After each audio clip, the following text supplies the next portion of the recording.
Bienvenue dans votre émission Santé pour tous, émission préventive qui démocratise l'accès à des informations autour de la santé et du bien-être en famille. Dans cette émission, nous allons parler de l'infertilité. À ce titre, nous avons invité le Dr Ward Sam, urologue spécialisé en andrologie et problèmes de fertilité, coordinateur clinique de la lithiase à l'hôpital Saint-Jean. Bonjour Dr Ward. Bonjour. Nous avons aussi avec nous le Dr Bardouk Mina, gynécologue qui travaille en clinique privée à Jets. Bienvenue parmi nous, docteur. Merci, bonjour.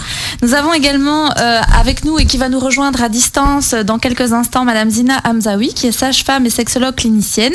Elle exerce à la polyclinique Edmond Mactens. Enfin, nous avons également Madame Decoq Catalina, psychologue clinicienne, nutrithérapeute. Elle consulte à Uccle et Woluwe-Saint-Pierre. Merci d'être avec nous Madame Decoq. Merci, bonjour. L'émission est réalisée en collaboration avec l'Espace Santé Famille situé à Chaussée de Louvain 51 1210 Saint-Josse. Vous êtes en direct sur Arabelle FM au 106.8. Nous répondons également à toutes vos questions via la page Facebook de l'émission Santé pour tous. Alors, les troubles de la fertilité sont des phénomènes fréquents. D'après les estimations, 10 à 15% des couples belges doivent y faire face. Arriver à une grossesse naturellement est aussi une question de probabilité puisque chez les couples à fertilité, dit-on, classique, cette probabilité est tous les mois d'environ 25% et diminue avec l'âge chez la femme. Chez les couples où la fertilité est réduite, la probabilité diminue. Nous verrons aussi les facteurs qui impactent notre fertilité, car celle-ci n'est pas toujours qu'organique. Je vais commencer du coup avec le Dr Ward. Pourriez-vous nous expliquer ce qu'on veut dire par infertilité ? Alors c'est une question très intéressante. Selon l'OMS, qui est l'Organisation mondiale de la santé, on définit l'infertilité comme une incapacité pour un couple de procréer après 2 ans de rapports sexuels non protégés. Il est généralement admis qu'environ 15% des couples sont confrontés à des problèmes d'infertilité.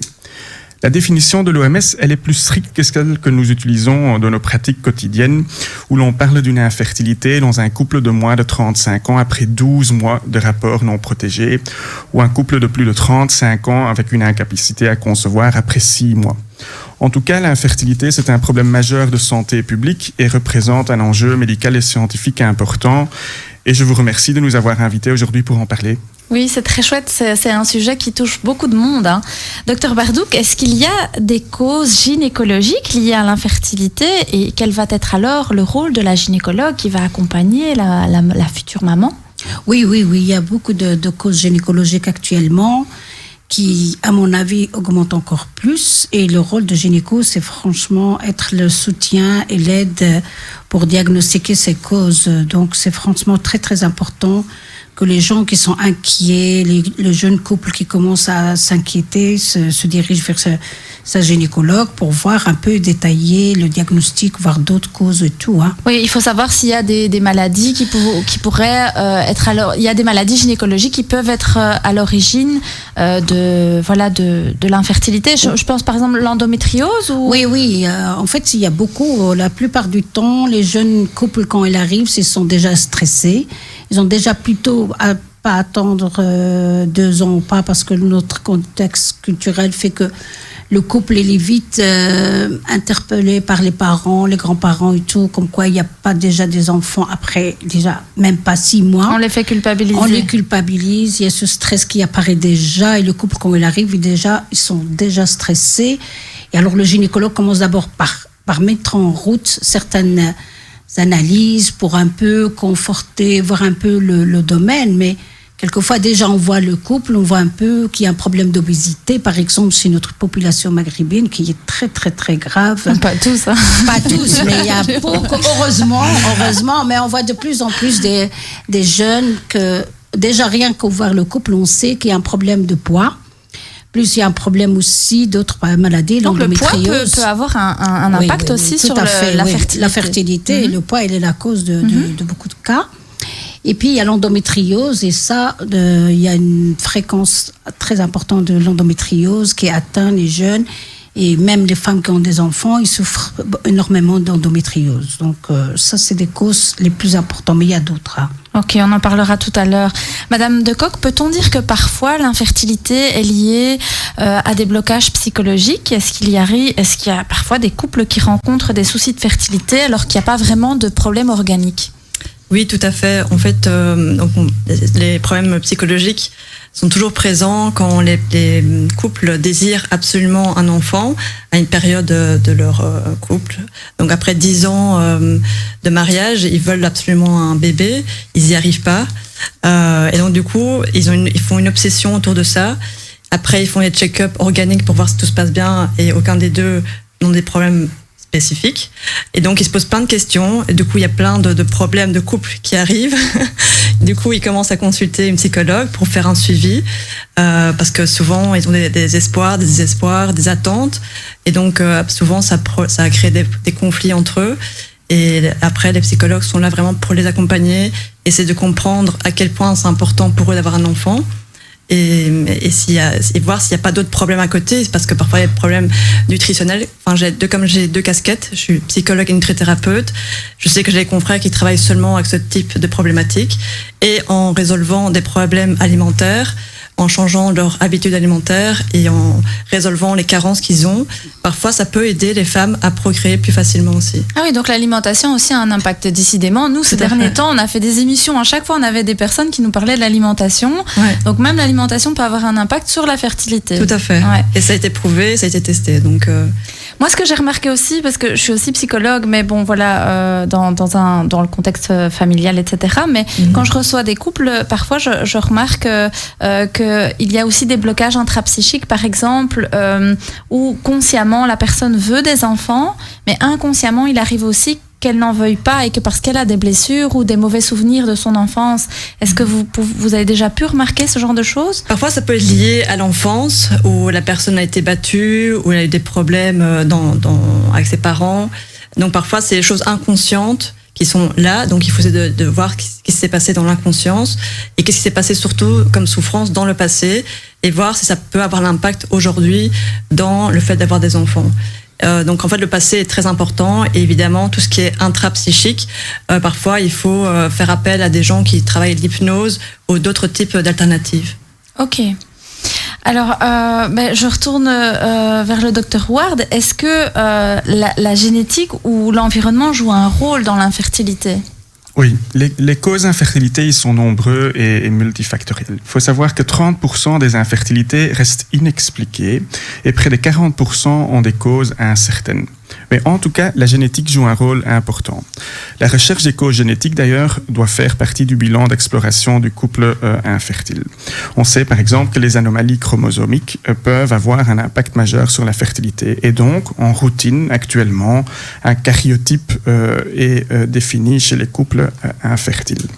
Chez l'homme, on pratique couramment une recherche de microdélétion du chromosome Y, et on recherche aussi la mutation du gène CFTR qui est lié à la mucoviscidose.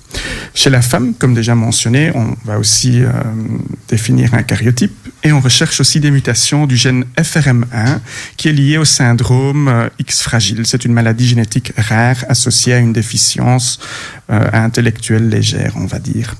Et donc, une recherche de mutation du gène CFTR sera effectivement aussi effectuée avec madame si son conjoint est porteur du gène. Et devant le progrès de toutes ces techniques et de la génétique qui sont maintenant à notre disposition, on espère aller plus loin dans la recherche d'anomalies génétiques. L'avenir nous le dira. Alors, votre deuxième question, elle parlait de l'environnement. Et ça, je vois, il y a 2 grands domaines. Tout à fait. D'abord, il y a notre hygiène de vie personnelle, comme Dr Bardouc a dit, qui est très important. Le tabac, le stress, le sommeil, le syndrome métabolique. Et je suis sûr qu'on en reparlera encore aujourd'hui. Et le deuxième facteur important dont on parle régulièrement, ce sont les perturbateurs endocriniens. Alors, c'est quoi un perturbateur endocrinien ? C'est une substance qui interfère avec le système hormonal. Nos hormones, ce sont des molécules messagères du corps humain qui sont responsables du bon fonctionnement de notre métabolisme. Et donc, ces perturbateurs, ils peuvent perturber l'action de nos hormones en diminuant ou en augmentant leur action. Et le problème de ces substances, c'est qu'elles peuvent se trouver dans de nombreux produits de notre vie quotidienne, des produits que nous utilisons donc tous les jours. Et je donne un exemple, les produits fabriqués avec du plastique comme les cosmétiques ou certains contenants alimentaires dont ma collègue va parler tout de suite. Et donc les produits destinés à l'entretien, par exemple de la maison, comme des mousses nettoyantes, etc. pour les tapis, toutes ces substances contiennent des perturbateurs endocriniens.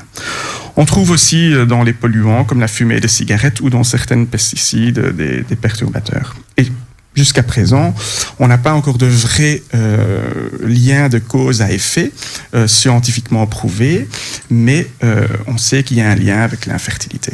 Ouais. Et je me dis, c'est bien, c'est pour ça. Je fais jamais le ménage et je me dis, mais super, en fait, c'est pour ça que je suis super fertile. Donc je rigole. Non, je plaisante. Donc c'est vrai qu'il y a donc c'est impressionnant de savoir tout ça, de se dire qu'il y a plein de perturbateurs comme ça endocriniens dans tout ce qu'on utilise finalement au quotidien et dans ce qu'on avale aussi. Tout à fait. Donc Exactement. ça c'est quand même, il faut que les gens prennent conscience qu'il y a quand même des choses assez graves qui peuvent atteindre notre corps et notre santé par rapport à ça. Par contre, on doit faire une toute petite pause parce que je vois que mon technicien me fait des grimaces depuis tout à l'heure. Donc voilà, on va s'arrêter quelques instants juste pour la pause et on revient avec vous, chers auditeurs, parce que c'est très intéressant, ça a bien commencé. On a commencé en retard, mais ça commence bien. Donc on revient avec vous dans quelques instants avec nos spécialistes et on continue de parler de ça juste après la pause. À tout de suite, chers auditeurs.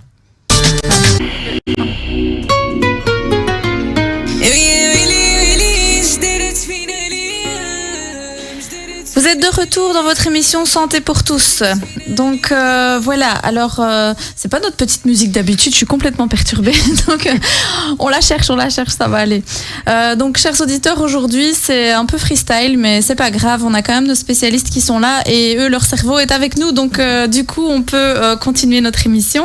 Dans quelques instants, on va essayer de joindre Madame Hamzaoui, justement pour parler du lien entre la sexualité et l'infertilité. Mais juste avant la pause, justement, on disait avec le Dr Ward que finalement, il y avait plein de substances qui pouvaient impacter aussi la fertilité, des substances qu'on utilise au quotidien, mais aussi qu'on ingère au travers de l'alimentation.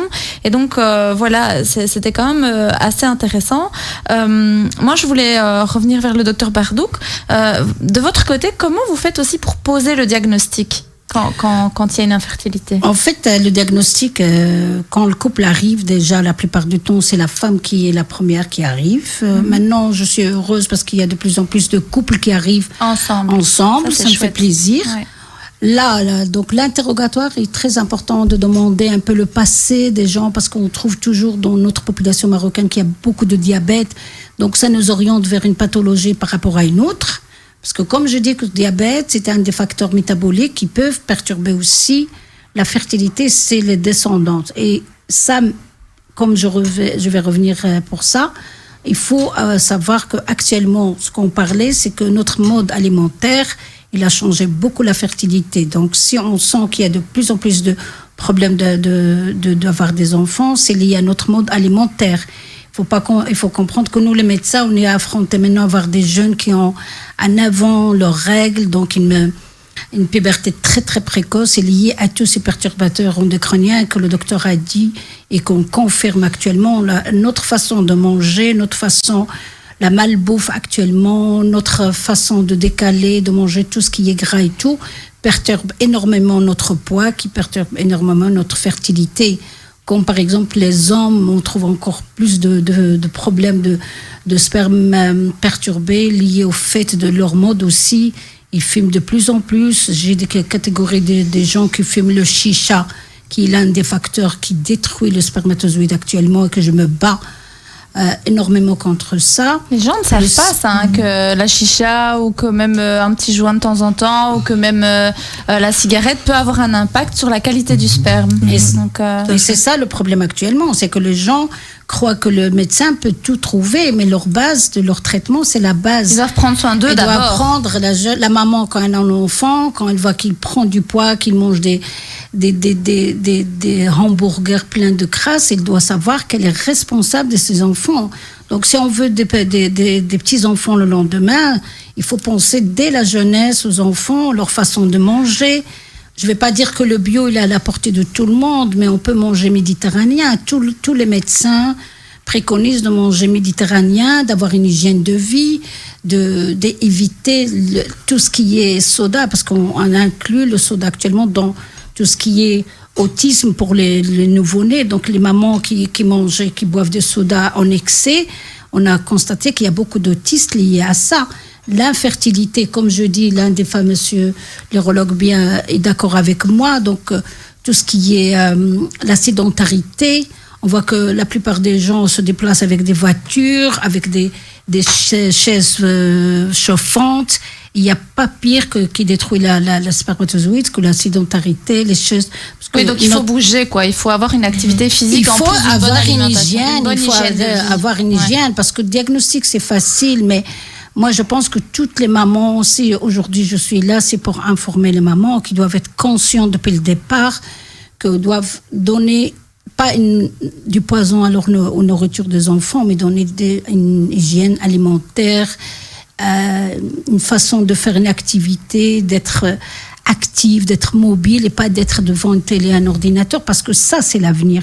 Parce que la fertilité, nous, les médecins, on diagnostique, mais malheureusement, quand on arrive déjà au diagnostic et le docteur, il est là, on est déjà dans un état de stress.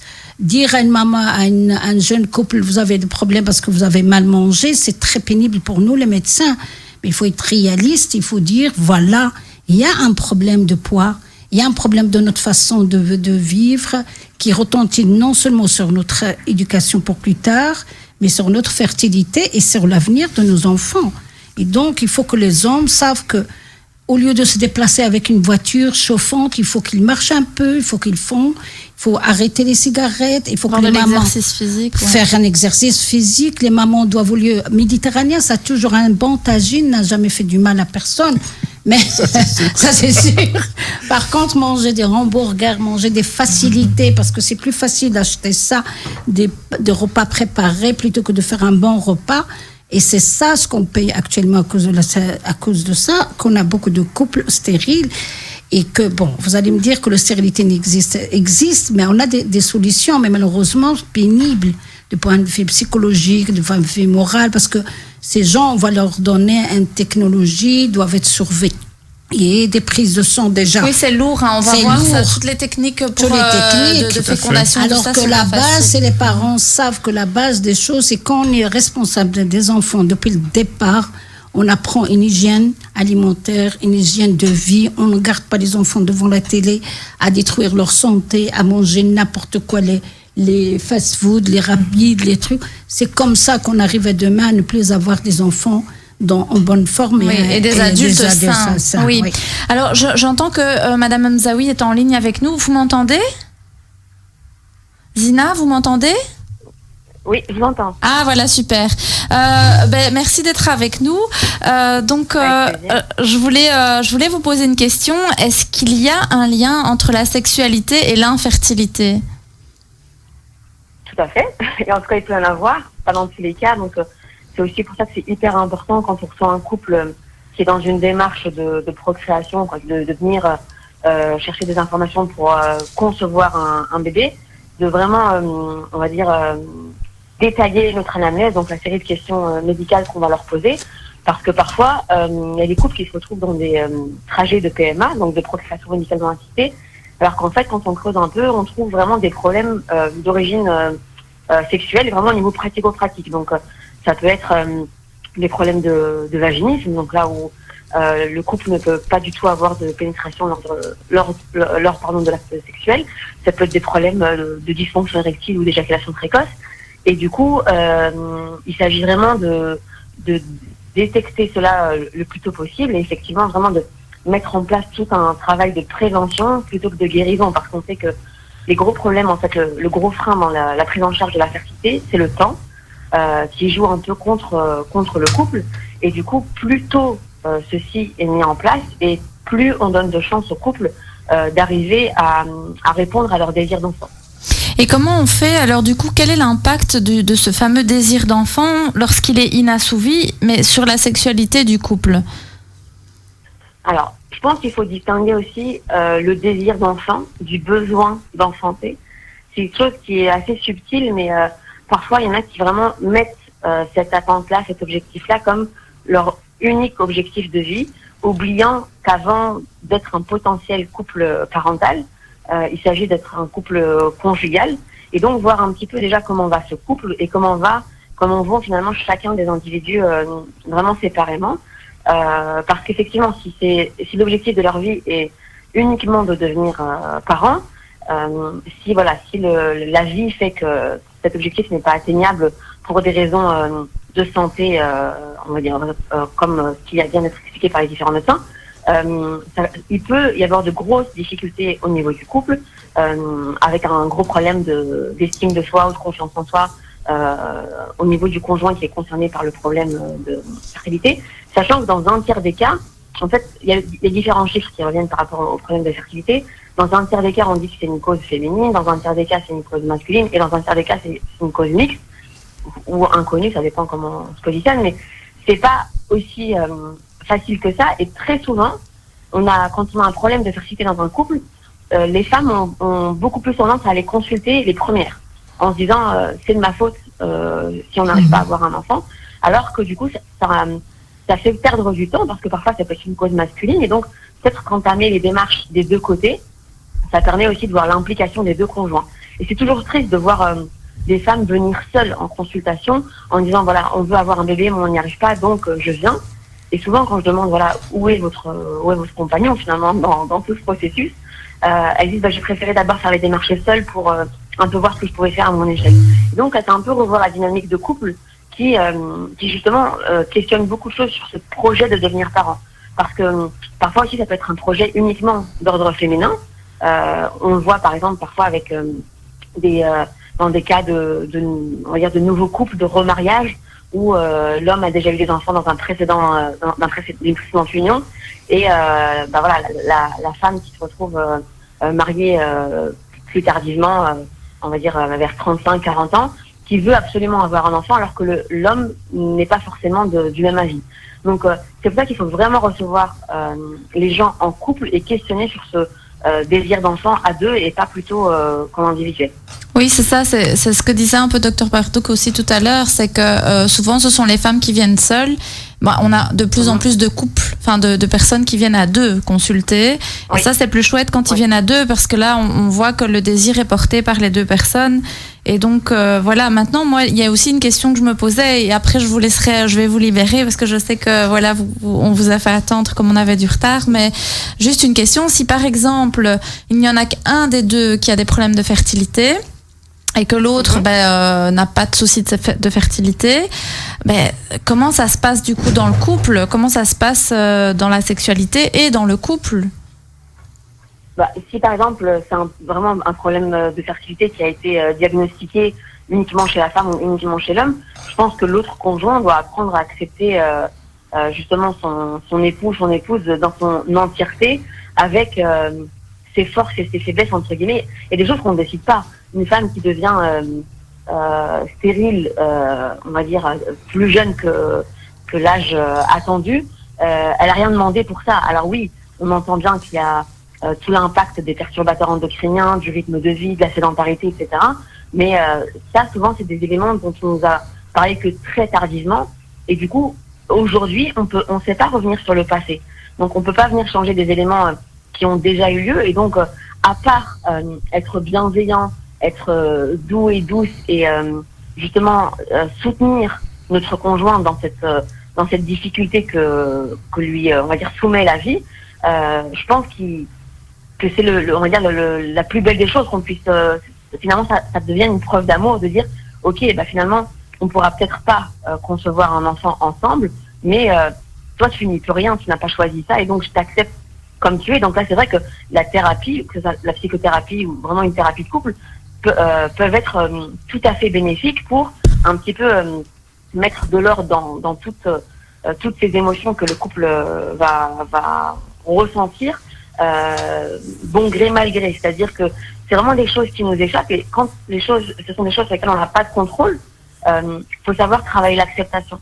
Et aujourd'hui, on se rend compte qu'il y a beaucoup de gens qui ont du mal avec ce concept de l'acceptation, allant parfois jusqu'à accuser l'autre d'être la source de ses problèmes, de ses difficultés, alors que finalement l'autre personne elle en souffre autant, voire si ce n'est plus finalement. Donc c'est vraiment important de développer ce concept de bienveillance et d'acceptation au niveau des couples, et voilà, peut-être entamer un parcours PMA, et si jamais le parcours PMA ne peut pas avoir lieu pour plusieurs raisons, et que le besoin, le désir d'avoir un enfant est là, il y a toujours l'option de l'adoption qui est ouverte. et si celle-ci ne peut être acceptée par l'un ou par les deux conjoints, se dire voilà que finalement on sera uniquement entre guillemets un couple conjugal et que la vie fait que on n'a pas cette occasion de devenir parents. Et à part ça, il n'y a pas de solution miracle, j'ai envie de dire. Mais la difficulté aussi, c'est parce qu'on en parlait un peu en off tout à l'heure avant de commencer l'émission avec le Dr Ward, c'est le fait que parfois la sexualité, elle ne tourne que autour du fait d'avoir un enfant et plus autour de prendre du plaisir en fait. Et donc, tout à fait. Voilà, je sais pas. Ça, c'est vrai que par exemple, des fois il y a des couples qui vont venir avec des problèmes sexuels mis en avant, donc quand il est en sexothérapie, et quand on creuse un petit peu, on se rend compte qu'en fait c'est vraiment le désir d'enfanter qui est derrière. Et une fois que, par exemple, la femme va tomber enceinte, il y a quasi plus de sexualité. On l'observe chez beaucoup de couples où pendant les 9 mois de la grossesse, il y a plus aucune intimité, ni pendant les premiers mois du postpartum. Et donc, parfois, on est parti pour plus d'un an et demi, sans aucune sexualité au niveau des couples. Et là, c'est vrai que c'est un travail de prévention en expliquant que la sexualité, elle n'est pas uniquement à but procréatif. Loin de là, il y a tout un on va dire, j'aime pas le mot enjeu ou objectif, mais il y a tout un rôle de prendre son plaisir et de donner du plaisir à l'autre dans la sexualité. Et ça, donc on revient un petit peu au fait de prévenir plutôt que guérir. C'est en prévention, faire vraiment l'éducation sexuelle et expliquer tous les bienfaits de la sexualité au niveau individuel et au niveau du couple. Ok, je vous remercie beaucoup, Madame Hamzaoui. Voilà, on espère vous revoir prochainement dans une autre émission. Hein. J'aime bien faire appel à vous de temps en temps. Voilà. Écoutez, merci beaucoup. Et on va aller, chers auditeurs, vers la pause. On retrouve nos 3 autres invités qui vont répondre à toutes nos questions et vos questions aussi, si vous en avez. N'hésitez pas à aller commenter sur la page Facebook d'Arabelle et sur ma page aussi. Donc, je vous dis à dans quelques instants pour la deuxième partie de l'émission avec toutes les autres questions et toutes les autres informations que nous allons vous donner. Nous parlons d'infertilité aujourd'hui sur Arabelle FM au 106.8. À tout de suite. Le vrai tapis est là. Ça, c'est la bonne. Vous êtes de retour dans votre émission Santé pour tous. Nous sommes dans la deuxième partie. Nous parlons de l'infertilité avec nos spécialistes. Nous avons le Dr Ward, urologue spécialisé en andrologie et en problèmes de fertilité, qui travaille à l'hôpital Saint-Jean. Nous avons également le Dr Bardouk Mina, qui est gynécologue et qui travaille en clinique privée à Jette. Et alors Madame de Kock, Catalina, qui est psychologue et nutrithérapeute. Elle consulte en privé à Ucléo, lui et Saint-Pierre. Donc, nos invités nous parlaient tout à l'heure de l'infertilité. Nous avons commencé tout doucement, un petit peu avec du retard aujourd'hui, mais je reviens quand même vers eux. Madame de Kock, je voulais vous demander aussi comment gérer l'échec avec les couples après plusieurs tentatives infructueuses. Oui, alors déjà, il faut savoir qu'est-ce que les couples ont fait comme tentative, si c'est la PMA ou la FIV ou encore d'autres techniques spécialisées. Alors évidemment, si rien n'a été, il faut essayer de comprendre si c'est un problème plus psychologique ou lié à une hygiène de vie ou lié aux perturbateurs endocriniens. Ce que je voulais rajouter pour rejoindre Mme Bardouk, c'est qu'il y a d'autres facteurs qui peuvent induire l'infertilité. Ce sont les ondes électromagnétiques. Les ondes électromagnétiques. Oui. On a prouvé que les ondes 3G, 4G, quand les hommes ont en général leur GSM dans leur poche, le nombre de spermatozoïdes diminue fortement. Donc ça a été prouvé. Donc ça a aussi un facteur influençant l'infertilité. Donc il ne faudrait pas laisser le téléphone dans la poche. Non. Ouais. Ou alors derrière ou ailleurs, mais en tout cas pas dans la poche près de nos parties intimes. Alors, au niveau après les tentatives, il y a beaucoup d'émotions à gérer. Évidemment, si c'est une des deux personnes dans le couple qui a des problèmes de fertilité, du coup, ces personnes-là vont se sentir responsables. Ils vont se dire, c'est de ma faute, j'arrive pas à concevoir un enfant. Donc, ils vont culpabiliser. Et donc, du coup, il faut essayer de faire un travail de déculpabilisation là-dessus. Ça prend du temps. Évidemment, c'est un travail qui se fait en général en couple. C'est l'idéal, évidemment. Quand ça se fait seul, c'est plus difficile. Et donc voilà, c'est vraiment dans un travail continu de gestion des émotions. Essayer de retrouver la sérénité. Essayer de comprendre pourquoi ces tentatives n'ont pas été, si c'était vraiment d'origine organique.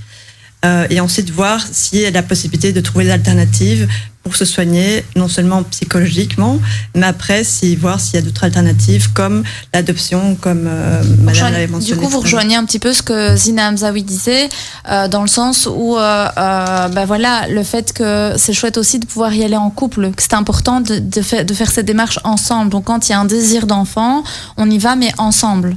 Et on consulte ensemble, peu importe qui est porteur de la difficulté. Il faut être un couple relativement soudé par rapport à ça.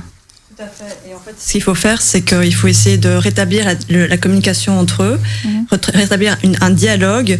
Dans un premier temps, ce qui peut être intéressant, c'est de recevoir le couple séparément, les voir individuellement, et après les voir ensemble pour essayer de faire un triangle, une communication en triangle, quoi.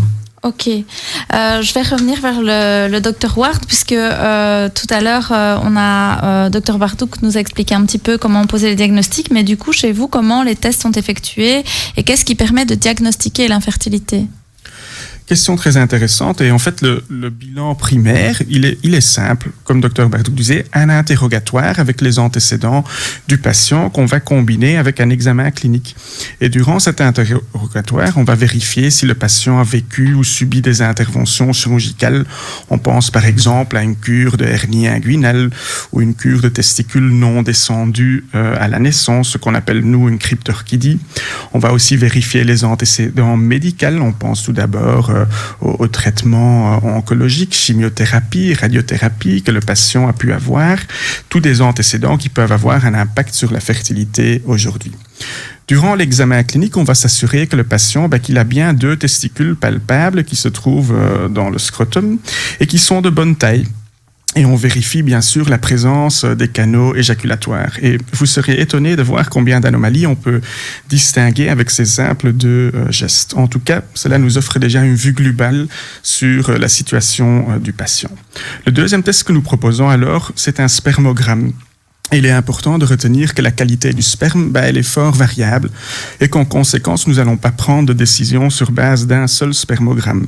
On demande souvent aux patients d'effectuer 2 spermogrammes avec un certain temps d'écart, au moins 72 jours, 2 mois et demi, ce qui correspond environ à ce qu'on appelle un cycle de sperme. Le cycle de sperme, c'est le temps moyen entre la production et la sortie du spermatozoïde à l'éjaculation.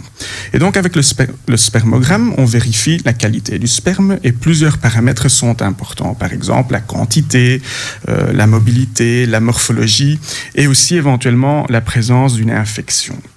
Et donc, le spermogramme, il peut s'avérer normal. Il peut montrer une perte de qualité ou même voir une absence totale de spermatozoïdes, ce que nous appelons alors une azoospermie. Et dépendant de ces résultats, au spermogramme, on planifie un bilan sanguin avec un test génétique, comme on a parlé, un bilan hormonal et un bilan infectieux. Et donc, les causes d'infertilité masculine, elles sont nombreuses et multifactorielles. On distingue des causes sécrétoires, les plus fréquentes accompagnées d'un défaut de la création des spermatozoïdes, et des causes excrétoires empêchant l'excrétion des spermatozoïdes. Dans ce dernier cas, le patient, en fait, il produit bien des spermatozoïdes normaux, mais il n'arrive pas à sortir lors de l'éjaculation. Oui, et alors du coup c'est quand même pas évident, c'est quand même tout un travail et un cheminement et un accompagnement des personnes, je suppose. Oui, et c'est ça notre job du quotidien que nous pratiquons en équipe, ensemble avec les gynécologues, les nutritionnistes, les psychologues et sexologues. Mais moi, il y a une question aussi qui me turlupine un peu parce que souvent j'ai des patients qui viennent et qui pensent à chaque fois c'est à cause de la femme. Mais alors c'est peut-être parfois un peu culturel ou autre, mais parfois il y a des ou même en tout cas on voit souvent que la femme pense souvent, c'est intéressant ce que vous venez de dire, mais on pense souvent que c'est la femme qui a un problème et que c'est la femme qui ne sait pas avoir d'enfants, Dr Bardouk. Souvent, les femmes vont aller plus vite consulter la gynécologue ou la sage-femme, comme disait Madame Hamzaoui tout à l'heure, mais parce que justement, y a ce truc de « Ah mais non, si vous savez pas avoir d'enfants, c'est sûrement à cause de madame, pas forcément à cause de monsieur. » On va pas forcément aller voir un urologue, en fait. Vous voyez ? C'est pas une démarche qu'un homme va aller faire, c'est d'aller voir un urologue. C'est-à-dire qu'il faut comprendre que notre culture, je ne sais pas, mais la culture marocaine, parce que je suis marocaine d'origine, donc fait en sorte que nous, les femmes, on est la cause de tous les malheurs du monde. C'est-à-dire que je ne rigole pas, mais c'est la réalité. Donc ils disent chaque fois, et j'essaie de me battre contre cette culture qui me fatigue, en disant s'il y a quelque chose, c'est toujours la femme. Donc on est toujours les premiers à bord. L'homme, il est né parce que l'éducation marocaine a fait que l'homme est roi. Donc depuis qu'il est né, le garçon, si le garçon ne peut rien faire, il peut tout faire, c'est lui le roi. Et donc la femme, c'est toujours été, et j'espère maintenant, j'espère que la jeunesse... Je suppose que ça change quand même. Ça s'améliore, mais la culture, ça reste que la femme se sent toujours en premier lieu, elle se sent coupable, et donc elle se prépare culturellement à aller elle-même la première fois pour éliminer. Et donc nous, déjà les gynécos, on essaye que le couple, et moi je suis heureuse parce que je vois de plus en plus de couples qui viennent et ça me fait plaisir, et je vois que la souffrance, elle est du couple, mais pas la femme et tout. Uniquement. Mais la société, on essaye d'améliorer et je pense que ça s'améliore. Mais je suis là pour dire à toutes les mamans, essayez de mettre votre fille en première ligne. Parce que quand, par exemple, je fais une échographie, la première demande, est-ce que c'est un garçon ? Non, la fille, elle a aussi une importance capitaine dans ce monde. Essayez de donner des valeurs à vos filles. Essayez de les mettre en valeur parce qu'ils ne doivent pas se sentir. Et à vos garçons. Oui, les garçons, ils ont déjà assez de pouvoir. Non, mais on leur donne des valeurs, c'est-à-dire les valeurs. Ils ont les valeurs, ils ont un peu trop, parce que là, moi, je me heurte à ça quelquefois quand je dois d'abord faire toutes les analyses, c'est les femmes, tous les échos, les examens. Et alors que c'est pas elle parfois. Et quelquefois, et quand on a un négatif, tout est normal, à ce moment-là, on te dit, allez monsieur, venez là. Il est temps qu'on pense à vous, parce que j'ai eu des cas où je me suis affrontée à des hommes qui ont pris leurs femmes qui sont parties ailleurs, parce que j'ai eu le courage et l'audace de leur dire, écoutez, ça peut être chez vous. Maintenant, la culture, elle a changé, je suis contente, parce que ça fait 30 ans que je suis dans ce domaine. Ça évolue quand même. Et ça a évolué positivement. Mais je dis, essayez, la jeunesse, les parents, de respecter autant la femme que la fille, que le garçon. Essayez de ça, parce que ça se joue. C'est pour ça que la fille ne doit pas se sentir responsable dès qu'il y a un malheur. Oui, d'abord elle. Moi, je taquine parfois les familles parce que quand un enfant fait des bêtises et que il a des problèmes à l'école ou chose, on dit c'est la mère qui l'a pas bien éduqué. Mais par contre, quand il réussit à faire des grandes études, on dit souvent c'est parce que son père est intelligent. Moi, je leur dis c'est une blague ou quoi ? Non, mais ça c'est toujours vrai. Et notre culture, c'est comme ça malheureusement. Pas tous. Hein. Moi, je dirais pas qu'il faut pas trop faire de généralité. Mais c'est vrai que parfois ça existe. Il y a des discours comme ceux-là, et je pense que si on est tous là, on lutte contre ce genre de discours. Mais c'est intéressant parce que du coup, moi je reviens vers Dr Ward. Finalement, ça doit pas être facile. Alors les hommes, ils savent pas qu'ils doivent consulter un urologue. Enfin, moi j'ai déjà vu des patients et je dis mais monsieur, vous avez fait des tests, et alors ils me regardent comme ça et puis ils me disent non, pourquoi moi je dois faire des tests? Et on dirait qu'il y a une certaine ignorance aussi de ça. Et les hommes qui viennent chez vous, est-ce que parfois ils sont d'une autre culture, ou est-ce que ça arrive que parfois ils se disent mais pourquoi moi je dois faire ce genre de test? Est-ce qu'ils vous posent ces questions-là? Mais nous, on travaille en équipe, donc souvent le couple m'est adressé par le gynécologue. Mais il faut dire qu'il y a quand même une tendance positive. J'ai de plus en plus d'hommes qui viennent tout seuls à la consultation et qui disent « Moi, j'ai envie de fonder une famille. Est-ce que je suis stérile, oui ou non? Parce que j'ai pas envie de m'engager avec une personne ne sachant pas si je vais pouvoir concevoir des enfants. » Mais donc, oui, ils se posent des questions. Ils ont des fois peur des examens. On doit des fois examiner la prostate, oui, on doit faire un toucher rectal, une échographie, ça fait partie de la panoplie d'examens qu'on fait, et donc ce sont des questions qui se posent. Mais donc le message qu'on a envie de partager aujourd'hui, dans un couple, on est à deux, un tiers des origines est uniquement masculine et souvent quand même mixte. Donc venez à deux, soyez unis, et nous on est là pour vous accompagner. Oui, je crois que c'est vraiment ça qu'il faut faire passer comme message. C'est par rapport, quand on est face à l'infertilité, c'est quelque chose de difficile, mais c'est quelque chose qu'on peut traverser ensemble, et donc c'est hyper important. Et d'ailleurs aujourd'hui je vous ai invités ensemble. J'ai pris un urologue et une gynécologue. Donc, c'est bien la preuve qu'il faut qu'il y ait un côté féminin et masculin sur cette question-là. C'était super important. Donc, voilà. Madame Decoq, moi, j'avais envie de vous demander, tiens, une fois qu'on a un diagnostic, comment on gère l'annonce d'une infertilité et comment on va accompagner le couple là-dedans? Moi, personnellement, j'ai jamais dû annoncer parce que je travaille pas dans un centre médicalisé. Je travaille comme indépendante. Mais je pense que faire l'annonce soi-même, c'est quelque chose de très difficile parce que eux, ils vont l'accueillir très difficilement aussi. Ça va pas être une très bonne nouvelle. Dans un premier temps, je pense que le couple devra prendre le temps de digérer l'information. Ensuite, ils devront bien comprendre ce qui leur arrive. Quelles sont leurs émotions? Est-ce qu'ils ressentent de la colère, de la tristesse? Voir un peu dans le couple qui a le problème, qui porte le problème finalement, et où est-ce qu'eux ils en sont dans leur relation. Pourquoi est-ce qu'ils ont un besoin d'enfant ou un désir d'enfant? Donc ça, on avait bien précisé les différences. Et ensuite, essayer de faire en sorte que le couple reste connecté et que chacun évolue à son rythme en fait, dans ce deuil d'infertilité, qui ne savent pas avoir d'enfant. Et donc chacun doit consulter soit séparément et ensuite en couple. Et puis après, est-ce qu'ils doivent vraiment faire le deuil de cet enfant qui ne peut pas venir naturellement et parfois qui ne sait pas venir même avec l'assistance médicalisée. Oui, et je suppose qu'il faut aussi choisir des mots, ça doit pas être facile, même pour vous, je parle au médecin, là, quand vous devez expliquer à un patient, écoutez, voilà, ça va pas être possible parce qu'il y a vraiment une infertilité, une stérilité, alors on parle à ce moment-là de stérilité, je pense qu'il faut bien différencier stérilité, infertilité, c'est pas la même chose, hein, Dr. Ward? Oui, tout à fait, on utilise souvent les termes infertilité et stérilité de manière indifférenciée. Comment définir? Tout d'abord, la fertilité, ça c'est la probabilité pour un couple de concevoir à chaque cycle. Et ça, vous en avez parlé, cette probabilité, elle est d'environ 25% par cycle. Alors l'infertilité, elle est constatée lorsqu'un couple, il est inapte à avoir des enfants après 12 mois ou 24 mois si on tient compte de la définition de l'OMS. Cette infertilité, elle peut être féminine, elle peut être masculine ou mixte, mais on va bien sûr faire attention à ne pas pointer quelqu'un dans le couple du doigt.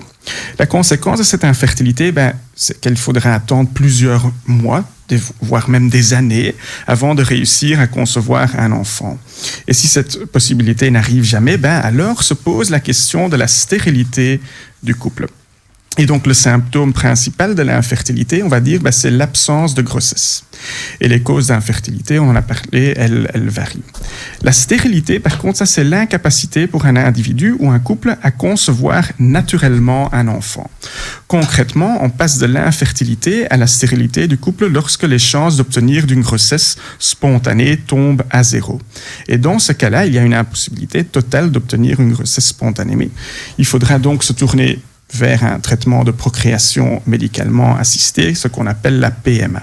Alors, il n'y a pas de symptômes précis de la stérilité, si ce n'est le fait de ne pas réussir à tomber enceinte pour une femme ou pour le couple. Et les causes possibles de stérilité sont notamment chez l'homme l'azoospermie, ou bien l'absence de trompe chez la femme, ou la ménopause précoce dont on parlait avec Dr Bardouc tantôt.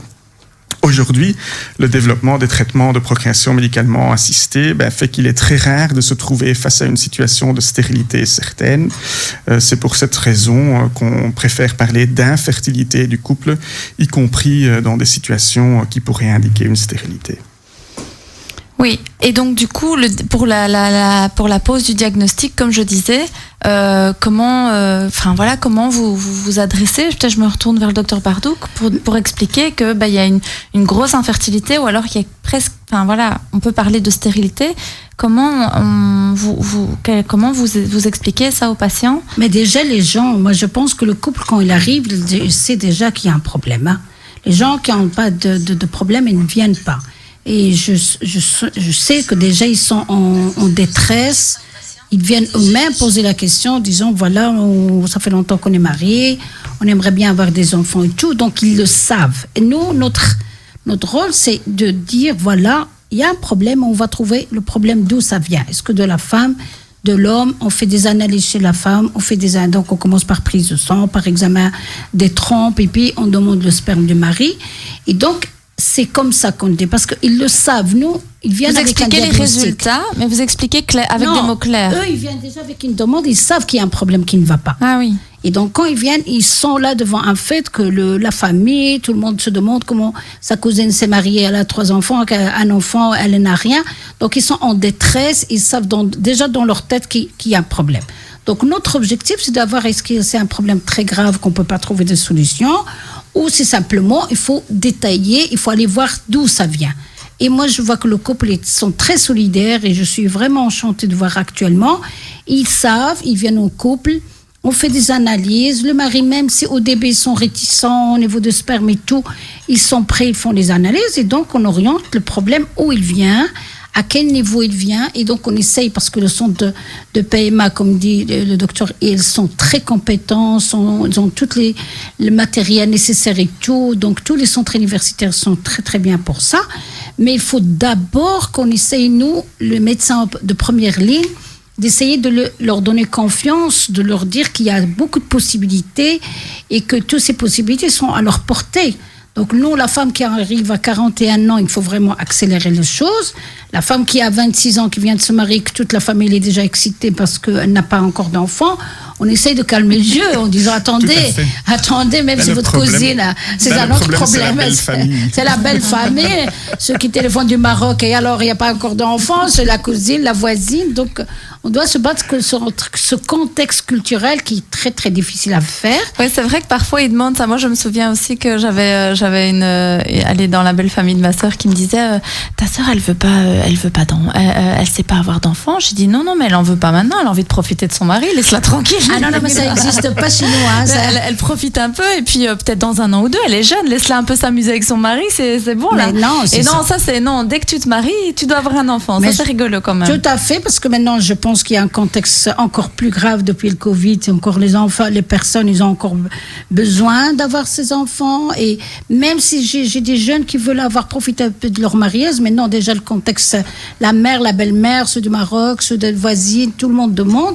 Et donc ça devient une angoisse. Et ces gens-là, quand ils viennent chez nous, les médecins, on essaie déjà de dire trop de pression, disant attendez, vous êtes jeune.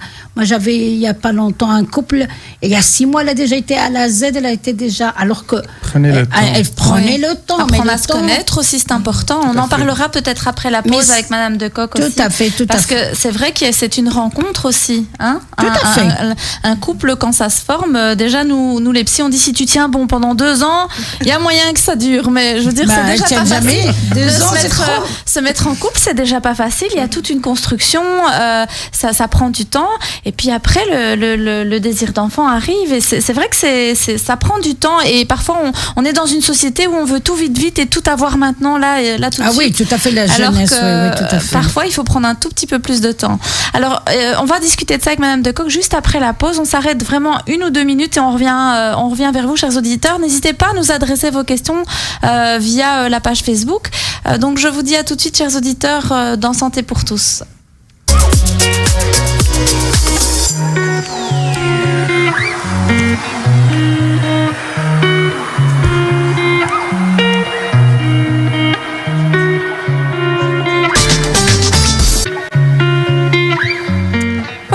Nous sommes de nouveau avec vous dans Santé pour tous. Vous êtes en direct avec Virginie Leblic pour l'émission sur l'infertilité. Donc juste avant la pause, nous parlions un petit peu justement des croyances qui pouvaient exister autour de l'infertilité, de l'importance d'être en couple pour justement accompagner les personnes, enfin pour être bien accompagné et aller voir les bons professionnels par rapport à cette infertilité, de ne pas laisser la femme seule face à ce diagnostic. Et j'allais revenir vers Madame de Cock, et du coup vous êtes psychologue et on se demandait tiens, est-ce que vous accompagnez des personnes qui font des processus médicalement assistés de fécondation? Est-ce que ces personnes doivent faire le deuil d'une grossesse classique, entre guillemets? Oui, alors moi c'est pas mon domaine de prédilection. Je ne sais pas pour... Oui, voilà. On vous entend bien. Ok, super. Alors, c'est pas mon public cible, les personnes qui font une PMA. Moi, je suis beaucoup de gens qui sont plutôt dans tout ce qui est problème d'angoisse, de burn-out, des problèmes nutritionnels, psychologiques, personnels. Mais j'en ai déjà reçu dans mon cabinet. Pas énormément, mais j'en ai reçu. Donc je sais en quoi ça consiste, donc je peux en témoigner aujourd'hui. Donc ces personnes-là, évidemment, ils doivent faire un deuil d'une grossesse classique et naturelle. Mais il ne faut pas baisser les bras parce que, heureusement, avec la médecine, il y a plein d'avancées. Et eux, ils peuvent justement se permettre de faire des techniques, avoir accès à des techniques plus poussées qui vont fonctionner ou pas. Après, moi, j'ai reçu des gens en consultation pour qui il n'y avait aucune technique médicalisée qui ont fonctionné. Et finalement, que l'enfant est venu par la suite naturellement. Bah oui. Ça arrive souvent parce que voilà, comme c'était plus un besoin, c'était une exigence psychologique fondamentale. Et le fait d'avoir lâché prise complètement après 2 années de suite de suivi médical assez lourd et intense avec beaucoup de souffrance. Après, l'enfant vient tout seul et donc parfois il peut avoir des très bonnes surprises. C'est vrai qu'il y a cette question et comme on disait en tout début d'émission, le fait de pouvoir qu'il peut y avoir des blocages psychiques et que c'est dans la tête et que finalement quand on lâche prise et qu'on se dit je profite de ma sexualité pour le plaisir et non plus pour j'ai des rapports uniquement pour avoir un enfant parce que il y a des personnes qui n'ont des rapports que pour avoir un enfant et donc là ici le fait de lâcher prise, de se laisser aller, on voit que on peut tout à fait finalement avoir un enfant naturellement. Maintenant, c'est pas toujours le cas. Non, et puis, on se marie de plus en plus tard aussi. Justement, je voulais vous poser la question, mais qu'est-ce qui fait que finalement les femmes, elles ont des enfants de plus en plus tard, mais on nous dit aussi qu'après 35 ans, c'est plus dur d'avoir des enfants. On peut avoir des enfants jusqu'à quel âge, Dr Bardouc ? En fait, l'étude actuellement, donc tous les centres de PMA, de fécondation in vitro et tout, s'arrête à 42 ans. Donc, il ne faut pas commencer tard. D'autre part, ce que je conseille maintenant, c'est qu'on sait que, comme vous avez dit, que les femmes se marient plus tard. Donc, s'il vous plaît, pour les jeunes filles qui sont actives, qui ont une vie dynamique, qui ont un projet d'avenir et tout, et qui n'ont pas le temps de se marier tôt, qu'ils vont s'adresser au centre de PMA pour conserver leur ovocyte. On peut faire ça. On peut faire ça et on doit pousser nos filles, si on voit que nos filles ont des ambitions de travail, de carrière et tout, il faut aller conserver vos ovocytes. Ça, ce n'est pas c'est autorisé par l'islam, parce que tout le monde va dire est-ce que c'est autorisé par l'islam? Je vous dis c'est autorisé s'il vous plaît partout. Il n'y a pas que les musulmans qui nous écoutent. Hein. Oui, mais j'espère que tout le monde comprend que si on veut faire une carrière, il faut penser aussi à conserver les ovocytes. Tous les centres, ils sont enchantés, mais sachez que je pense qu'on arrête à 36 ans. Donc, si le prélèvement d'ovocytes, et donc on le fait à l'hôpital, ils doivent payer à une somme qui n'est pas très chère par rapport à ça, et donc ils sont là le jour où peut-être ils se marieront plus tard, mais ils ont au moins leur ovocyte qui reste dans les ovaires, mais ils ont d'autres conservés en cas où ça ne marche pas. Tout à fait. Ça. Et ça compte aussi pour les spermatozoïdes. Ah oui. Il y a moins d'impact de l'âge sur la qualité des spermatozoïdes, mais il y a quand même un impact. Donc, si on sait qu'on préfère attendre, on peut également préserver des spermatozoïdes. Quand vous dites qu'il y a moins d'impact de l'âge, ça veut dire quoi? Un grand-père de 70 ans, il peut avoir une bonne qualité de spermatozoïdes? C'est tout à fait possible. Ah bah oui. Tout à fait. Ah, tu vois pourquoi on met les hommes en avant là maintenant. Ouais. Non, mais ça y est, là, je crois que la nature, elle est contre nous, mais je pense que le mythe comme quoi l'homme, il peut avoir toutes les femmes qu'il peut, il peut avoir des enfants, ça, malheureusement, ça existe parce qu'il y a aussi des hommes âgés que le sperme reste bien. Par contre, malheureusement, nous, les femmes, et c'est d'ailleurs pour ça que je vais vous expliquer, qu'on est avec des réserves ovariennes, une richesse. Il y a des gens qui héritent des fortunes, il y a d'autres qui sont qui héritent peu. Et nous, quand à la naissance, on a un certain nombre d'œufs avec nous. Il y a certains qui ont beaucoup, qui peuvent ovuler tous les mois pendant des années. Il y a malheureusement des filles qui sont nées avec peu, c'est ce qu'on appelle des jeunes qui ont une insuffisance ovarienne, c'est-à-dire qu'ils ont peu d'ovocytes. Et ça, ces filles-là, malheureusement, n'ont pas de chance. C'est pour ça que je dis qu'il faut aller voir un gynéco rapidement. Et il y a des fois où il faut aller chez un médecin et que le médecin doit être honnête. Quand on voit que la femme, elle a peu d'ovocytes, il faut directement orienter, même s'il a 27 ans, il faut l'orienter vers un centre spécialisé plutôt que de donner des traitements simples par rapport à quelqu'un qui a autant d'ovocytes. Donc je me dis, s'il vous plaît, si vous pouvez faire ça. Donc les jeunes filles qui ont une carrière, qui sont de plus en plus, ils ont de difficultés à se marier rapidement parce qu'ils pensent à autre chose, et je suis d'accord avec elles. Pensez à conserver vos ovocytes, adressez-vous à des centres de PMA, que ce soit les hôpitaux, ils sont vraiment prêts pour ça. Et ça, vous n'allez jamais regretter. Les femmes qui souffrent d'endométriose, elles peuvent aussi faire ces prélèvements-là ? L'endométriose, c'est une autre pathologie, elle est très fréquente, et d'ailleurs, je suis là pour discuter de ça. L'endométriose, on est actuellement en train de dire que l'endométriose, elle est due à la malnutrition aussi. C'est pas encore confirmé, mais on est en train de faire des études là-dessus. L'endométriose, c'est une pathologie qui peut être la cause de l'infertilité, qui peut être à cause de les saignements à répétition, l'anémie, et vraiment, j'ai beaucoup de patientes qui sont à bout à cause de l'endométriose. Et des douleurs très importantes. Et des douleurs et des problèmes de couple, parce que l'endométriose, les premiers symptômes, c'est si vous avez des douleurs, des règles très abondantes, douloureuses, déjà la maman doit conduire sa fille chez un gynécologue. Si la femme mariée, depuis le premier rapport sexuel, après, si elle continue à avoir mal lors des rapports sexuels, avoir mal lorsqu'elle a des règles, c'est pas normal. Allez voir un gynécologue. Donc parce que ça, c'est les symptômes. C'est douleur des règles abondantes, irrégulières, et surtout la douleur des rapports sexuels qui peut créer un problème de couple qui est là. Et l'endométriose, malheureusement, elle est de plus en plus fréquente. J'ai de plus en plus de patientes qui ont cette l'endométriose. On va expliquer juste après ce que c'est, mais je voulais revenir parce que là, vous avez parlé des symptômes qu'il fallait s'alerter, pour lesquels il fallait aller consulter. Moi, je voulais voir aussi avec le Dr Ward quels sont les symptômes chez l'homme alors, par rapport à l'infertilité, à laquelle il doit faire attention. Est-ce qu'il y a des symptômes types où il doit se dire « Ah tiens, il y a quelque chose qui ne va pas, est-ce que je dois aller voir ?» Et quand on est jeune, on peut s'auto-examiner quand on sent que les testicules ne sont pas présents, ou quand on a un doute sur le volume, la taille des testicules, parce que la testicule, c'est la fabrique. Et une petite fabrique, elle va moins produire. Donc, s'il y a des questions par rapport à ça, si on remarque que le volume de l'éjaculat, la quantité de sperme qui sort, qu'elle diminue progressivement avec le temps, ça vaut la peine d'aller consulter et voir si préventivement on peut faire quelque chose. Et les gens qui ont eu, par exemple, les hernies, là, vous savez, les hernies, comme vous avez parlé tout à l'heure, les hernies inguinales, ces personnes-là aussi, de manière préventive, doivent aller voir un urologue ou pas forcément? Parce que vous avez cité un ensemble de pathologies tout à l'heure qui pouvaient, en tout cas dans l'anamnèse, être sujettes à réflexion pour une possible infertilité. Et du coup, est-ce que si on a d'office ce type de maladie, est-ce qu'il faut d'office aller consulter?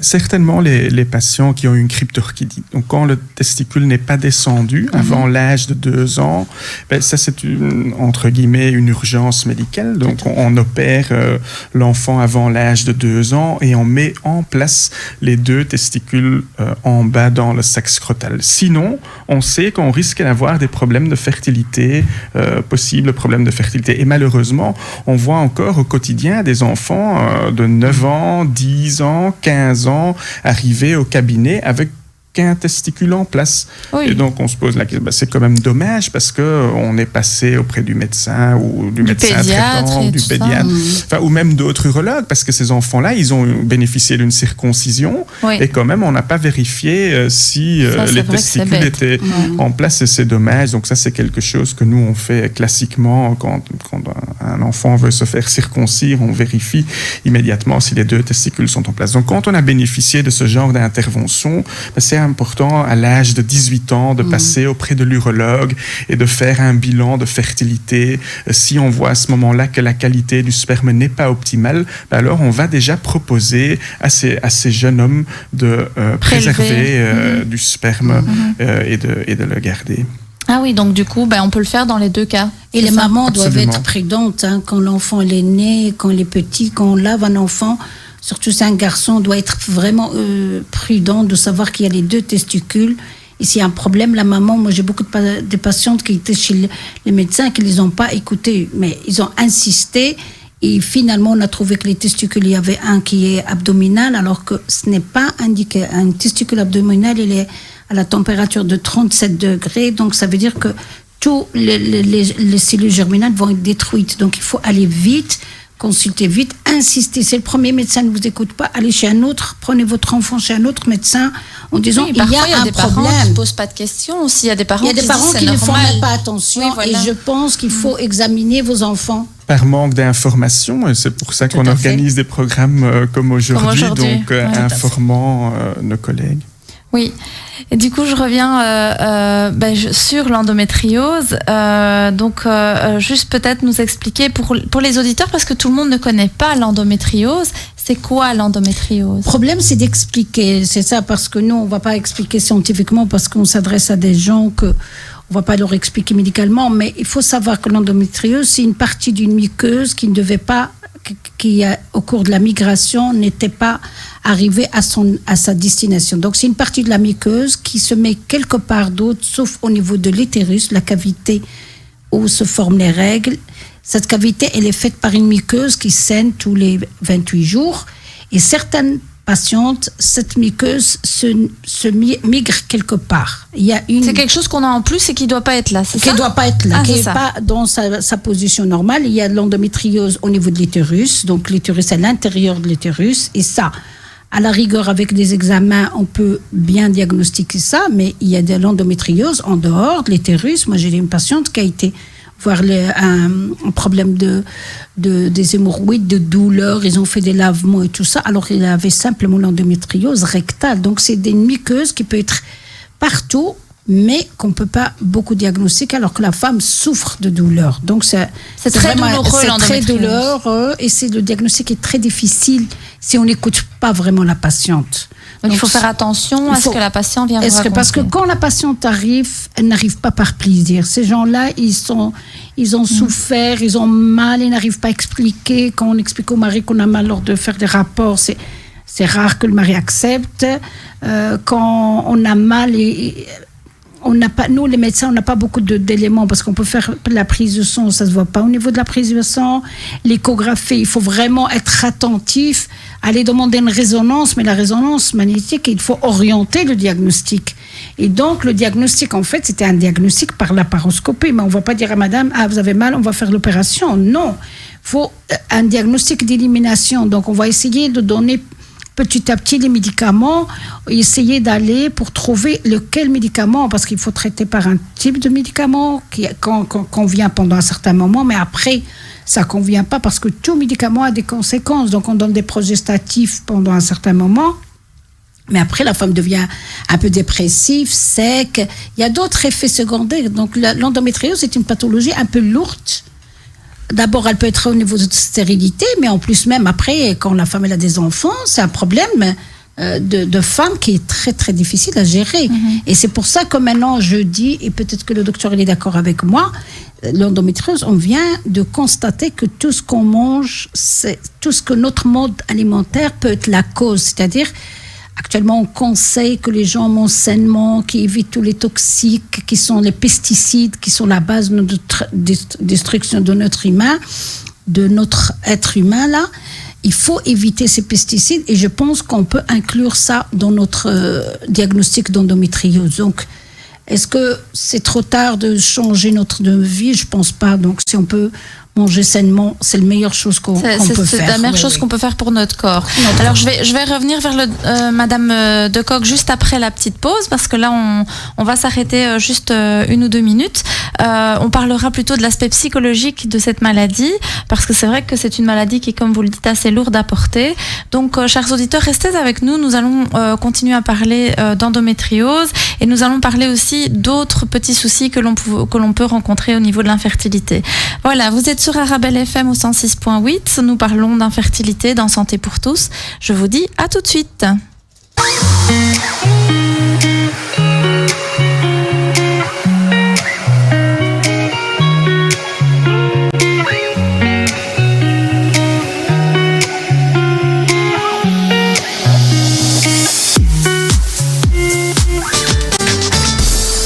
Spécialiste en vente de remorques, attache-remorques, porte-bagages pour camionnettes, et il vous aide même pour le montage et la réparation. Rendez-vous chez Awa Trailers à Chaussée de Mons 421C, Sint-Pietersloo, ou contactez-nous au 0489 77 76 10. Les inscriptions sont dès à présent ouvertes à l'Athénée Royal Leonardo da Vinci d'Anderlecht. Un large choix d'enseignements, de la maternelle au secondaire, un enseignement général en économie ou en sciences et un enseignement technique et professionnel en électromécanique, mécanique automobile, électricité et plein d'autres options. L'Athénée Royal Leonardo da Vinci, rue Chaumet-Vins, 5070 Anderlecht. Infos et inscriptions sur www.arldv.be. arldv.be. C'est dans ces champs de thé millénaires que nous avons été chercher un thé d'exception. Un thé cultivé dans la plus pure tradition. Un thé sélectionné feuille par feuille pour vous offrir le must des thés verts. Le thé Borza.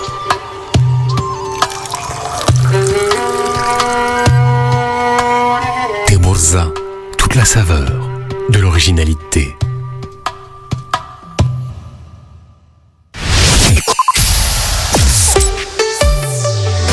Suivez-nous sur l'application Arabelle FM. Arabelle, votre radio.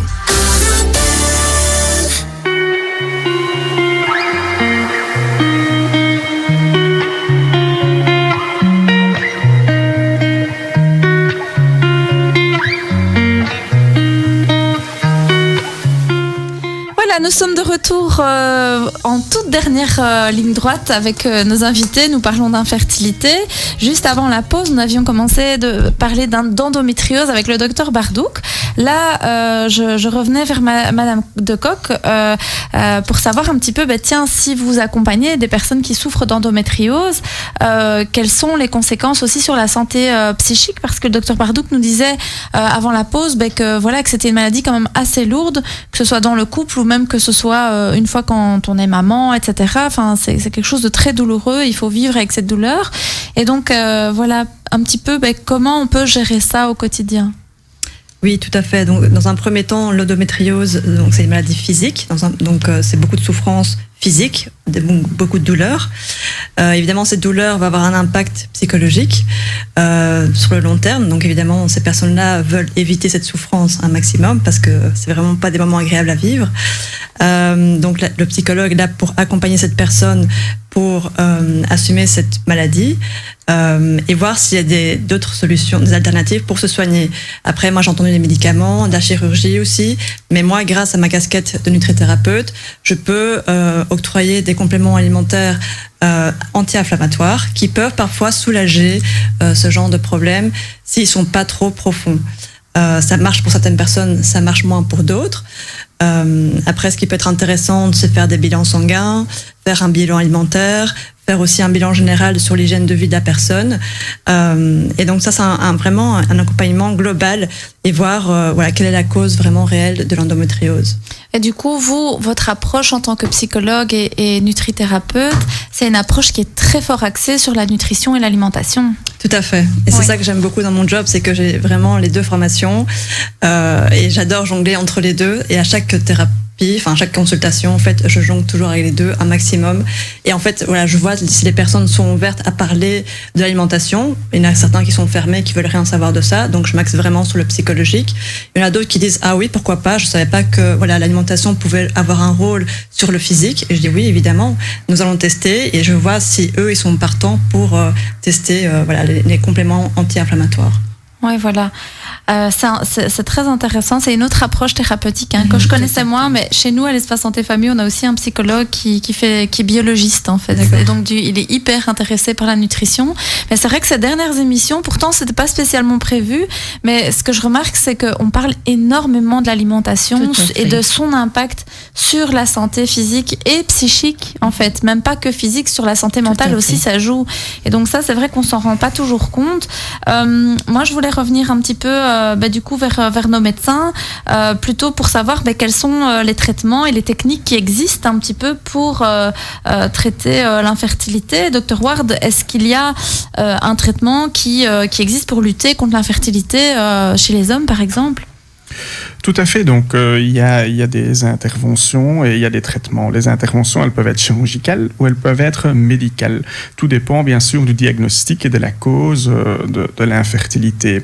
On essaye d'être au maximum conservateur, c'est-à-dire de traiter avec des traitements médicamenteux, mais des fois, il faut, par exemple, l'homme qui est azoospermique, qui n'a pas de spermatozoïdes dans son éjaculat, nous allons explorer le testicule au microscope pour essayer de prélever au sein du testicule des spermatozoïdes. Ah, c'est possible de faire ça, donc d'aller prélever des spermatozoïdes là où on pourrait en trouver, et alors éventuellement de faire une fécondation in vitro, c'est ça ? Tout à fait. D'accord, tout à ok. fait. On vérifie aussi, par exemple, la prostate. La prostate joue un rôle quand même important parce qu'on sait que les canaux éjaculatoires, ils vont transporter les spermatozoïdes des testicules vers le pénis. Et ces canaux éjaculatoires, ils passent à travers la prostate. S'il y a une malformation dès le départ avec un kyste, par exemple, là aussi, on peut intervenir chirurgicalement à hauteur de ce kyste. Donc, la prostate joue un rôle également dans la fertilité. C'est vrai qu'il y a des personnes, enfin moi quand je vois en consultation, souvent ils vont pas consulter un urologue et puis ils découvrent qu'il y a un petit canal qui est bouché et que c'est tout bête, mais qu'une fois qu'on débouche ce petit canal, la personne peut à nouveau éjaculer normalement et pouvoir justement procréer. Donc c'est dommage de parfois passer à côté de ça par rapport au diagnostic d'infertilité, je trouve. Tout à fait. Oui. Et du coup, docteur Bardouk, de votre côté, pour la femme, qu'est-ce qui existe pour lutter contre l'infertilité comme traitement ? Mais moi, je trouve qu'il y a beaucoup de possibilités actuellement. Donc, la Belgique, le centre de PMA sont vraiment beaucoup de possibilités. Donc, on peut parler qu'il n'y a pas beaucoup de cas, on n'a pas de solution. Donc, au début, on fait tout un bilan. Puis, il y a l'insémination intra-utérine. C'est-à-dire, ça, c'est des cas où le sperme, il est un petit peu pathologique, mais pas à l'extrême. Donc, on peut améliorer la qualité de le sperme et l'injecter directement dans la cavité utérine pour, d'une part, diminuer la distance entre l'œuf et le spermatozoïde, d'autre part, franchir des obstacles au niveau du col, au niveau de la mobilité, par exemple, des femmes qui ont un utérus mieux avec des fibromes.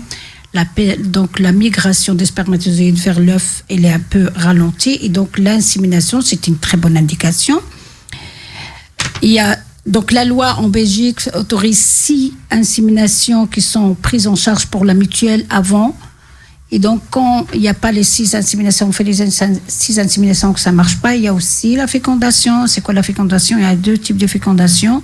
Il y a la fécondation quand on sort tous les œufs de la femme à l'extérieur, on les met dans un milieu où il y a les spermatozoïdes et on laisse les spermatozoïdes faire leur rôle de pénétrer eux-mêmes dans l'œuf. Il y a un autre cas qui est l'extrême et qui est là avec insémination intracytoplasmique, c'est-à-dire que le sperme est tellement pas bien qu'on prend un seul spermatozoïde et nous-mêmes, par une méthode, on l'introduit directement à l'intérieur de la cellule. Et donc ça, c'est beaucoup plus sophistiqué et je suis contente que dans tous les centres de PMA en Belgique, à Bruxelles, il y a un psychologue aussi qui prend en charge les cas.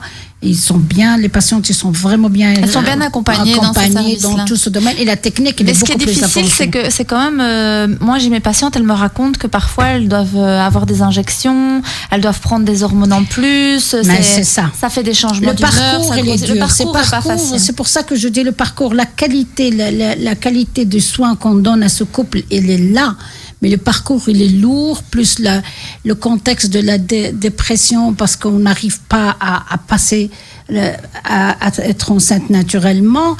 Et c'est pour ça que le préventif, et c'est pour ça que je dis la nitrothérapie, le mode de vie, peut nous éviter tout ça. Il faut éviter d'arriver à ça. Et qu'il faut briser le tabou autour de la PMA. Tout à fait. Il y en a de moins en moins, mais on se rappelle il y a 20 ans où absolument on n'allait pas parler qu'on bénéficiait d'une FIV. Ça, c'était impossible de partager, même avec sa famille. Donc, oui, on disait, il faut briser. C'est vrai, mais encore maintenant, je trouve qu'il y a moi j'ai des patients qui disent, moi je m'imaginerais pas dire à ma famille que mon enfant est venu par fécondation in vitro, alors que moi, je vois pas la différence. Enfin, vous êtes tombée enceinte. Enfin, mais c'est vrai que c'est tellement difficile.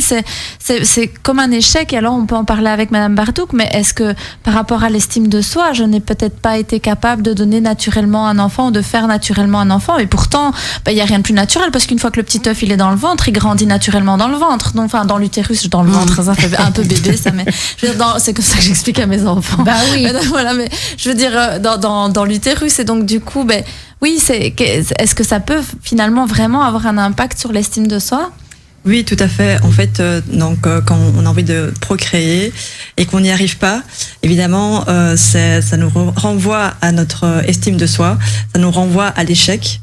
Et ça nous renvoie à notre responsabilité. Et donc, on se sent responsable de ne pas pouvoir concevoir un enfant. Et donc, évidemment, ça a un impact crucial sur l'estime de soi et la confiance en soi, sur notre image aussi, sur notre corps. On culpabilise souvent. Donc, ce qui est important, c'est de rétablir non seulement la confiance en soi, donc de manière individuelle, mais après, ce qui est important, c'est rétablir la confiance dans le couple.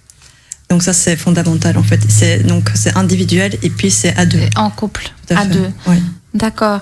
Docteur Bartouk, moi j'avais encore une question parce que c'est vrai que c'est une question qui revient souvent parmi nos auditeurs. La pilule, le stérilet, etc. Est-ce que tout ça, ça a des effets sur la fertilité ? En fait, c'est comme je dis toujours, quand la patiente, au départ, avant de prendre la pilule, elle a des cycles réguliers, elle a des règles qui ont apparu à l'âge de 12, entre 11 et 13 ans, elle a des cycles irréguliers et tout. Donc cette patiente, on a plus tendance à dire qu'elle n'aura pas de problème et qu'au contraire, si elle prend la pilule, c'est ce que je dis à mes patientes, est-ce qu'on revient aux réserves ovariennes. Il faut savoir que lorsqu'on prend une pilule, parce qu'on ne va pas se marier, d'une part, le plus important, c'est peut-être de conserver les ovocytes, mais la pilule protège parce que tous les mois, si on ne prend pas la pilule, on perd un œuf qu'on n'a pas utilisé pour avoir un bébé. Et donc, si on prend la pilule conserve le nombre qu'on a d'ovocytes. Donc, ce n'est pas la cause. C'est dans les cultures qu'on dit oui, c'est à cause de la pilule. La pilule n'a jamais été la cause de l'infertilité. Quand on prend la pilule, elle stocke les petits œufs, là. En fait, quand on met la patiente sous pilule, c'est-à-dire on met tout au stop. Tout est artificiel. Les règles qu'elle a, c'est des règles artificielles. Et on dit stop à ses ovaires de ne plus travailler. Donc les œufs, le nombre d'œufs qu'elle a, elle les conserve. Je ne dis pas qu'elle va avoir les mêmes choses jusqu'à 43 ans, mais elle évite d'avoir des kystes parce qu'à chaque fois qu'on a un kyste, on perd un nombre important d'œufs. Et donc la pilule, au contraire, quand elle est bien indiquée au banc, quand on fait un bilan avant de prendre une pilule, par prise de sang, par écho, avant de commencer, la pilule n'a jamais donné la stérilité. Mais ça doit être clair. Quand on se marie, on doit savoir ce qu'on veut. Il faut aller d'abord voir un gynéco, faire un bilan avant de prendre la pilule et être clair dans vos attitudes vis-à-vis de ça. Mais la pilule n'est pas la cause de la fertilité, ça c'est clair. Le dispositif, le stérilet, c'est pour ça que tous les gynécos, d'ailleurs, on est d'accord là-dessus, c'est de ne pas mettre un stérilet chez une jeune femme qui n'a jamais eu d'enfant. Oui, il faut avoir des enfants parce qu'avec le stérilet, on peut avoir des infections qu'on ne se rend pas compte, comme la chlamydia. Et donc, c'est une infection qui ne donne pas de symptômes, qui est silencieuse et que si la fille a fait un rapport non protégé, même avec protection, qu'il y a une chlamydia. Donc, la chlamydia utilise le fil de stérilet pour aller faire les trompes et boucher les trompes. Oui, donc, c'est pour ça qu'on les préconisait qu'on ne met pas le stérilet pour les jeunes qui n'ont pas d'enfants. Mais quand la femme, elle est claire, quand il y a un partenaire unique, parce qu'on sait avec qui on est marié, mais on ne sait pas si... Donc, quand la femme est là avec un monsieur qui va à gauche, à droite, il faut être prudent et faire attention parce que je sais que les hommes ne vont pas m'aimer. Mais vous savez, on devrait faire une émission. C'est pas que les hommes, les femmes aussi vont voir ailleurs. Hein. C'est dans tous les sens. Mais on devrait faire une émission sur les maladies sexuellement transmissibles parce que sincèrement, les gens sont ignorants par rapport à ça. Ils ne savent pas le danger des maladies sexuellement transmissibles et du fait de ne pas se protéger lorsqu'ils ont des rapports sexuels. Tout à fait. Parce que sincèrement, là, ce que vous venez de dire, moi, ce truc-là, je le connaissais pas. La chlamydia, je sais que c'est une MST aussi. MST, oui. Et je sais qu'on peut l'attraper aussi lors des rapports non protégés. Tout à fait. Mais du coup, ça veut dire que la fille qui met un stérilet en se disant, chouette, je suis protégée, je n'aurai pas d'enfant si j'ai un rapport sans être protégée. Elle peut attraper la chlamydia et ça peut carrément aller infecter ses trompes et infecter son utérus. Et condamner une éventuelle grossesse. Donc, vous voyez, ça, c'est un détail. En off, Dr. Ward me disait, ce serait sympa de faire une émission aussi sur le papillomavirus. C'est aussi une maladie qu'on peut transmettre sexuellement qui impacte aussi, qui peut mener à des cancers de l'utérus, à des opérations quand même assez lourdes pour la femme. Et on rappelle que pour l'HPV, il y a des vaccins qui sont remboursés pour toutes les filles de moins de 19 ans et même maintenant, depuis septembre 2019, pour tous les garçons de moins de 13 ans en communauté bruxelloise, en Flandre et en Wallonie. Ces vaccins-là pour les garçons sont divisés par par les écoles. Et donc, il faut vraiment il faut y répondre. Mais c'est vrai qu'il y a des personnes qui, par rapport à ce vaccin, qui sont un peu mitigées parce qu'ils disent oui, mais de toute façon, voilà, nous, si on n'a qu'un seul partenaire toute notre vie et que ce partenaire est fidèle toute sa vie, techniquement, il n'aurait pas le HPV.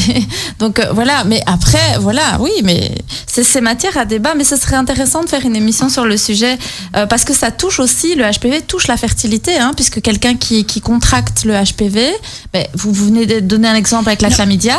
Mais pour le HPV, c'est pareil. La HPV donne une lésion au niveau du col que certains gynécos sont obligés, quand la HPV donne des lésions précancéreuses, ils sont obligés de retirer une cône au niveau le col de l'utérus. Ouais.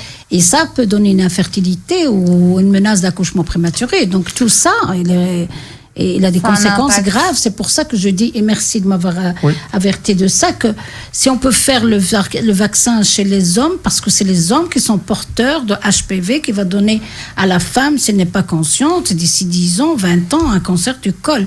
Donc c'est les porteurs les plus importants, ce sont les hommes qui ne sont même pas conscients que c'est eux qui transmettent la maladie. Pas qu'ils l'ont, non, eux, ils sont parfaits. Et vu que maintenant, ils vont être parfaits dans tous les domaines, on va trouver ce vaccin. Et je suis contente d'essayer de faire ce vaccin, les jeunes hommes, parce que vous pouvez détruire la vie de votre... 13 ans, c'est jeune quand même, pour faire un vaccin sur ça, non? C'est le seul moyen. Un garçon. Mais on peut le faire à l'âge adulte, je suppose, non? Oui et mais non. Commence à faire les rapports sexuels très tôt, les jeunes. On a 13 ans quand même. Si. Mon fils, il a Attendez, on n'est pas en conscience, mais les jeunes actuellement sont très graves. Il y a aussi le fait que quand on fait le vaccin avant l'âge de 15 ans, on donne que 2 doses au lieu de 3 doses. Ah, c'est pour ça. Et donc, l'efficacité du vaccin, il est là surtout quand on n'a pas eu de rapport. Parce qu'une fois qu'on a eu des rapports, le test d'HPV, c'est pas aussi facile. Nous, on fait pas des frottis cutanés parce qu'on peut prendre un frottis sur le testicule droit. L'HPV, il est sur le testicule gauche. Donc, le résultat du frottis, il est pas toujours fiable. Donc, il est important de vacciner les enfants avant leur premier rapport.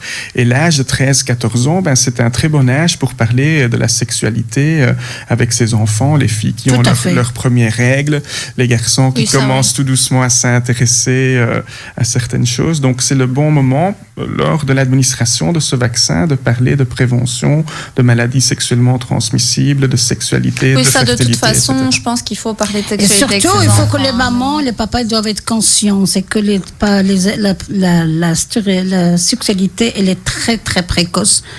Chez nos jeunes actuellement, elle est très très agressive.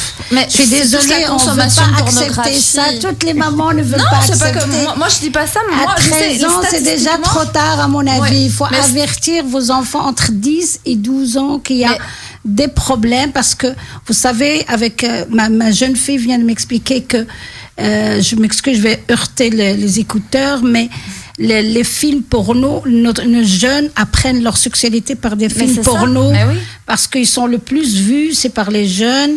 Et ce qui est le plus vu, c'est des films porno agressifs. Mais pourquoi est-ce qu'ils regardent des films porno? Parce qu'il n'y a personne qui leur explique la sexualité. Parce que on croit que nos enfants, ils vont avoir que 17 ans, ils vont avoir 19 ans pour faire le rapport, mais nos enfants, ils sont très en moyenne, c'est cet âge-là. Mais c'était avant, c'était pas maintenant. Stable, Maintenant, c'est très grave, cette solution. En tout cas, c'est un bon thème pour une discussion. Je vois ça commence déjà. Non. Écoutez, moi, ce que on va devoir tout doucement s'arrêter parce qu'il est déjà 16h et je vois que mon technicien me fait des petits signes là-bas derrière.